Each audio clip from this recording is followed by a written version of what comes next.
ಬ್ರಾಹ್ಮಣರ ಕುರಿತ ಹೇಳಿಕೆಗೆ ಸ್ಪಷ್ಟನೆ ನೀಡಬೇಕು ಎಂದು ಅರ್ಚಕರೊಬ್ಬರು ಜೆಡಿಎಸ್ ಶಾಸಕಾಂಗ ಪಕ್ಷದ ನಾಯಕ ಎಚ್.ಡಿ. ಕುಮಾರಸ್ವಾಮಿ ಅವರನ್ನ ತಡೆದ ಘಟನೆ ಗೋಕರ್ಣದಲ್ಲಿ ನಡೆದಿದೆ. ಗಣಪತಿ ದೇವಸ್ಥಾನಕ್ಕೆ ಭೇಟಿ ನೀಡಲು ಕುಮಾರಸ್ವಾಮಿ ತೆರಳುವ ವೇಳೆ ದೇವಸ್ಥಾನದ ಬಳಿ ಅವರಿಗೆ ಎದುರಾದ ಅರ್ಚಕ ನರಸಿಂಹ ದೀಕ್ಷಿತ್ ಈಚೆಗೆ ಬ್ರಾಹ್ಮಣರ ಕುರಿತು ನೀಡುವಂತಹ ಹೇಳಿಕೆ ನೋವುಂಟು ಮಾಡಿದೆ. ನಿಮ್ಮಿಂದ ಸ್ಪಷ್ಟನೆ ಬಯಸ್ತಾ ಇದ್ದೇನೆ ಎಂದರು.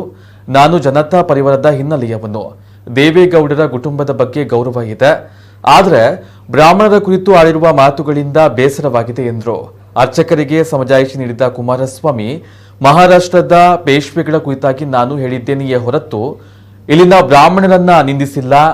ಬ್ರಾಹ್ಮಣರ ಜೊತೆ ಆಡಿಯೇ ಬೆಳೆದಿದ್ದೇನೆ. ನಮ್ಮ ಕುಟುಂಬ ಸಂಸ್ಕಾರವಂತರಾಗಿರಲು ಬ್ರಾಹ್ಮಣರ ಒಡನಾಟವು ಕಾರಣ ಎಂದರು.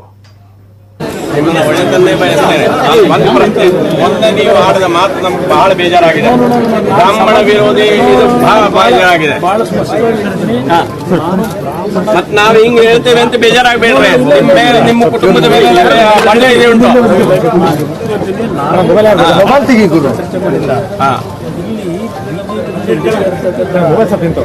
ಪೇಶ್ವೆ ಅದ್ರ ಬಗ್ಗೆ ಬಹಳ ನಾವು ಈ ಹಿಂದೆ ನಿಮ್ಮ ಬೆಳೆದಿರೋದೆ ನಾವು ಒಡೆಯಲಿಂದ ಬೆಳೆದಿದ್ದೆ ಬ್ರಾಹ್ಮಣ ಸಮಾಜದ ಜೊತೆಯಲ್ಲೇ ಬೆಳೆದಿರೋದು. ಅದರಿಂದ ನಮ್ಮ ಸಂಸ್ಕೃತಿ, ನಮ್ಮ ತಾಯಿ ಸಂಸ್ಕೃತಿ, ನಾವು ಜನತಾ ಪರಿವಾರದವರಾಗದ್ದು ನಿಮ್ಗೆ ನಮ್ಮ ಚಿಕ್ಕ ಕಾಣಿಕೆ. ಬೇಜಾರಾಗಬೇಡಿ. ನಾವೇನ್ ಮಾತಾಡಿದ್ರು ಎದುರು ಮಾತಾಡ್ತೇವೆ. ಹಿಂದೂ ದೇವೇಗೌಡರ ಎದುರಿಗೆ ಮಾತಾಡಿದ್ದೇವೆ. ಇಲ್ಲೇ ಸುಭಾಷ್ ಚೌಕದಲ್ಲಿ ಇದ್ದಾಗ ನಾವು ಶಾಲಾ ದೇಶ ಸನ್ಮಾನ ಮಾಡಿದಾಗ ನೀವು ನಿಮ್ಮ ತಂದೆಯವರು ಮುಖ್ಯಮಂತ್ರಿ ಆದ್ರು, ಆಮೇಲೆ ಪ್ರೈಮ್ ಮಿನಿಸ್ಟರ್ ಆದ್ರು, ನೀವು ಚೀಫ್ ಮಿನಿಸ್ಟರ್ ಆದ್ರೆ ನಮ್ಗೆ ಅಗದಿ ಖುಷಿ, ನಿಮ್ಮ ಆಡಳಿತ ಖುಷಿ ತಂದಿದೆ. ಆದ್ರೆ ಮೊನ್ನೆ ಮಾತು ನಮಗೆ ಬೇಜಾರಾಗಿದೆ. ಅದ್ರ ಬಗ್ಗೆ ನೀವು ಸ್ಪಷ್ಟೀಕರಣ ನಮಗೆ ಈ ಊರಲ್ಲೇ ಕೊಟ್ಟು ಹೋಗ್ಬೇಕು ಅಂತ ನಾನು ಕೇಳ್ತಾ ಇದ್ದೇನೆ. ನಾನು ಹೇಳ್ತಾ ಇದ್ದೀನಿ, ಸರ್ವೇ ಜನ ಸುಖಿನೋ ಭವಂತು ಅಂತಕ್ಕಂಥ ಸಂಸ್ಕೃತಿ ಇರತಕ್ಕಂಥ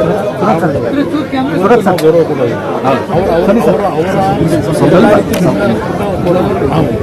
ನಾನು ಹೇಳ್ತಕ್ಕಂಥ ಹಿಂದೆ ನಡೆದಿದೆಯಲ್ಲ, ಗಂಟೆ ಶೃಂಗೇರಿ ಮಠಕ್ಕೆ, ಶೃಂಗೇರಿ ನಮ್ಮ ಚಂದ್ರಮೌಳೇಶ್ವರ ಟೆಂಪಲ್ ದಾಳಿ ಮಾಡೋದಲ್ಲ, ಆ ಸಂಸ್ಕೃತಿಯವ್ರು ಬೇಡ ನಮಗೆ.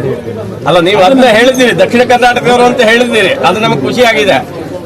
ಆದ್ರೆ ಆಯ್ತಾಯ್ತು, ಅವ್ರಿಗೆ ಒಳ್ಳೆ ಬಯಸುದೇ ನಮ್ದು. ಬೇಜಾರಾಗಬೇಡಿ. ಹೌದು.